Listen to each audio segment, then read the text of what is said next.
What's up, everybody? My name is Brandon, back here at Variety Sports Network, talking to Gridiron Week 6 Pickem. I know I missed Thursday night, and I know getting this out late this week been a heck of a week. Um, season's hitting its stride, man. Injury surprises are starting to stack up.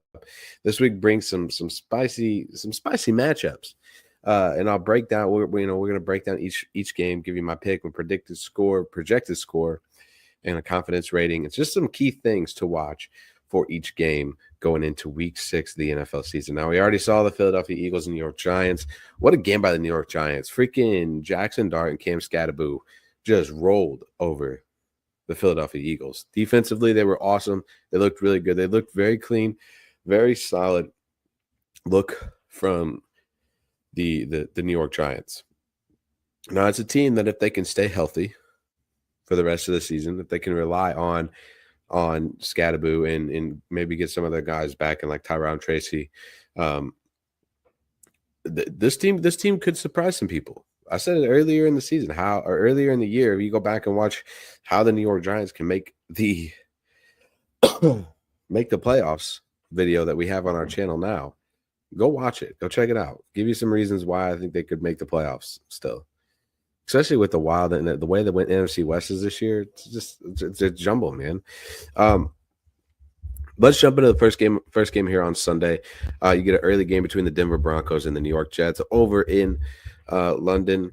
You got international games are always interesting. They really do. You get time zones, time zone effect. The crowd atmosphere is a little bit different than it would be playing at home necessarily.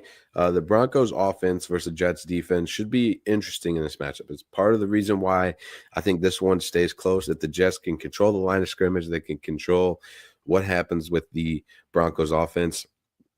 Give me the Broncos, though, to still get a win 27-23 over the New York Jets in this one with a confidence rating for me at 5 out of 10. Baltimore in Los Angeles. So you got the Rams taking on the Ravens. Rams offense, it's been spotty at times. It's been really good, or it's been really bad. You get Baltimore, who got absolutely thumped by the Houston Texans last week. Could see the same thing this week if the Ravens cannot get anything offensively going, depending on Lamar Jackson's status, and I haven't heard if he's going to play or not, or whatnot. If the Rams can protect Matt Stafford, they'll be competitive. And I think they get a 28. The Rams get a 28-21 win in this one overall with a 6 out of 10 confidence rating in that one. You get next up, I got the Dallas Cowboys and the Carolina Panthers. It's tough. You get the Dallas Cowboys are a very weird team. One week they look really good. Next week they don't look so great. Panthers defensive front is pretty solid. Panthers defense not bad. They picked up that win, called that last week, win over the Miami Dolphins. If Dak Prescott and the Cowboys can keep things clean and whatnot, avoid sloppiness, be disciplined, they'll get a win. But Carolina's offense might have a little say to that. So we'll see what happens. Give me the Cowboys, though, in this one, like 30-21. 30-21 Dallas in this one. Arizona, Indianapolis, Cardinals taking on the Colts. Give me the Colts. I don't know if this one. I don't think the Cardinals have a chance in this one. The Colts have been playing lights out almost all season, besides the one game in LA, and even then it wasn't that far off. The Cardinals quarterback Kyler Murray can play well. They got a chance. They can get Marvin Harrison Jr. into the play a little bit more. Yeah, give me but still the Colts offensive attack is so balanced right now. It's not even funny. Jonathan Taylor running all over the place this year, which is great to see for him. It's great for Daniel Jones, great for the Indianapolis Colts. If Arizona can get some turnovers in this game, though, that could change things. But give me the Colts with like a 28-20 win over the Cardinals. That one could go back and forth, though, for a little while. Next up, I got the Seattle Seahawks and the Jacksonville Jaguars, two high offensive teams. You saw a big win out of the Jaguars last week, and Seattle had that little kind of late loss against Tampa Bay in week 5 as well. But this one here is, can Jackson's defense hold under pressure against a dangerous, or against I would say a dangerous Seattle Seahawks team? At least offensively, they're pretty solid. The passing game is going to test the Jaguars secondary, who's done fairly well this year. A lot of explosive plays in this one. I think it's going to be very similar to what we saw in between Tampa Bay and Seattle last week. This is tough. Give me the Jaguars. Give me the Jaguars to get a win. Let's go 31-28 Jacksonville. I like that one. That should be a good game to watch. Chargers and the Dolphins. This one should be all Chargers. It really should be. Chargers are a little beat up, though, especially in their backfield. And depending on how Justin Herbert plays, Los Angeles has been the Chargers, at least, have been a very weird team as well this year. They play really, really great one week, and the next week they're like, blech, blech, who is this?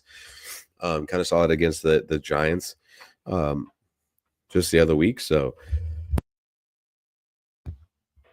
it'll be interesting. Give me the Chargers, though, to get let's go with a 24-21 win. I think Tua has enough to make this one interesting for the Dolphins. You got the New England Patriots against the New Orleans Saints. Defense first teams. First thing that comes to my mind with these ones, and the way this season's been this year with these two teams, they're very defensively strong. So far in this season, it could be interesting. This one could be interesting. I like the Patriots. I like the Patriots to get let's go like a 35-21 win. Yeah, I like that one. 35-21 win for the New England Patriots over the Saints. So you got the Cleveland Browns at the Pittsburgh Steelers, or Cleveland, taking on Pittsburgh. You got the Browns defense, who hasn't been that awful. It's been pretty decent against Pittsburgh's offense. So the Browns can control the run game and force Pittsburgh into some long drives. They'll have a shot. And the Steelers can be pretty dangerous offensively when they can get into a rhythm. Give me the Browns, though. Cleveland Browns with Dylan Gabriel at the helm this week, after they traded Joe Flacco to the Cincinnati Bengals. Give me a 21-20 win for the Cleveland Browns. Last second field goal as well. Titans taking on the Las Vegas Raiders this week. Titans played a heck of a game against the Arizona Cardinals last week, in a game that I thought the Arizona Cardinals should have won, and I feel like they gave away opportunities in this one. It could be wrong, though. That's just me. So I don't think the Raiders are that good. 24-10 Tennessee. Give me 24-10. Raiders passing game could threaten because the Tennessee's defense isn't that great. But if Tennessee plays it all like they did against Arizona last week, Tennessee rolls. So I like 24-10 Tennessee in that one. Next up, we got the Cincinnati Bengals taking on the Green Bay Packers. Now, I don't expect much from the Joe Flacco-led Cincinnati Bengals right now, but it could change. It could change. Now, weather, crowd noise, field control will matter in Green Bay. But at the same time, if the Bengals protect the ball, Joe Flacco can still play ball. That they have the edge. So give me the Packers 27-20. Give me 27-17. 27-17 Packers in this one. You get a battle, two very tough teams in NFC. San Francisco 49ers taking on the Tampa Bay Buccaneers. 49ers all around are way better than I think anybody thought they were going to be. At least at this point of the season, compared to where they last year. The Bucs coming off that big win in Seattle, with the potential to I don't want to say upset because I think the Buccaneers are just as good as anybody right now.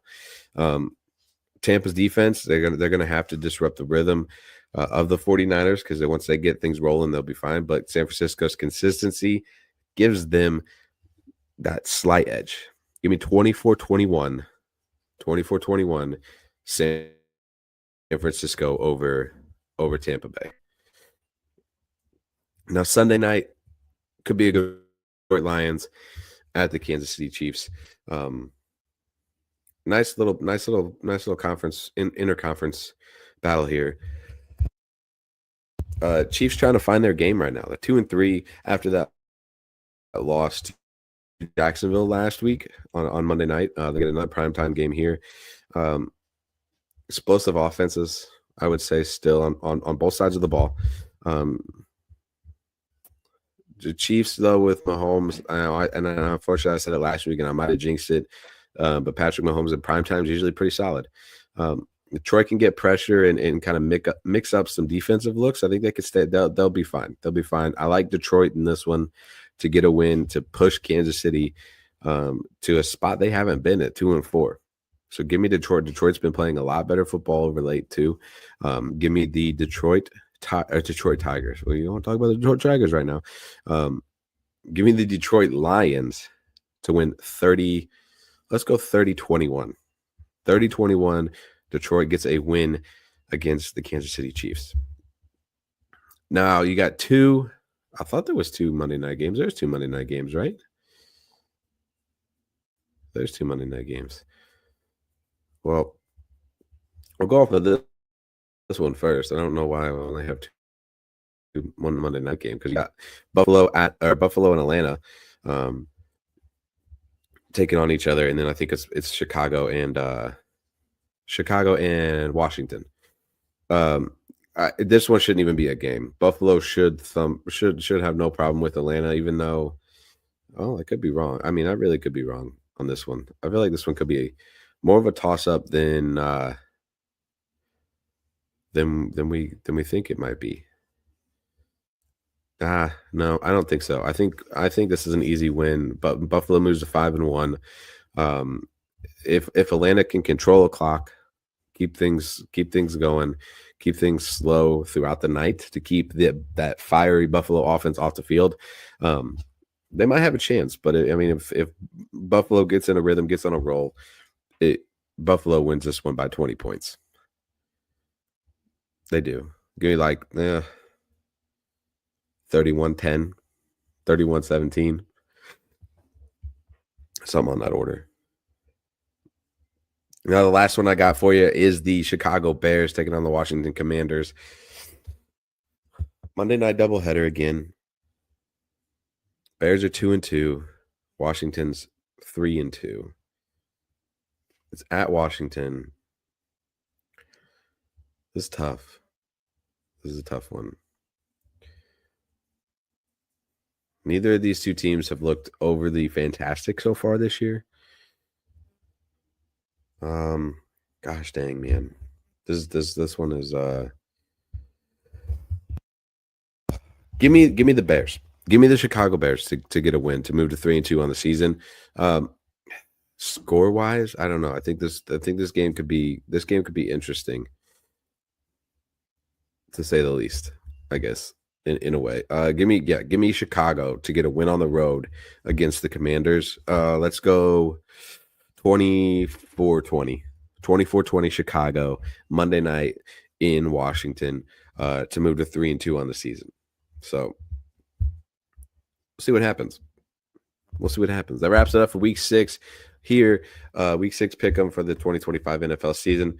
Put out my picks, score predictions, confidence ratings. Which game are you feeling strong about? Drop your prediction in the comments. Let us know, especially your locks, your upsets, the ones you might be sweating a little bit. And don't forget to like, subscribe, and hit that bell so you don't miss out on the full season Pick'em series right here on Variety Sports Network. See you next week. Enjoy the games, and may your picks beat mine.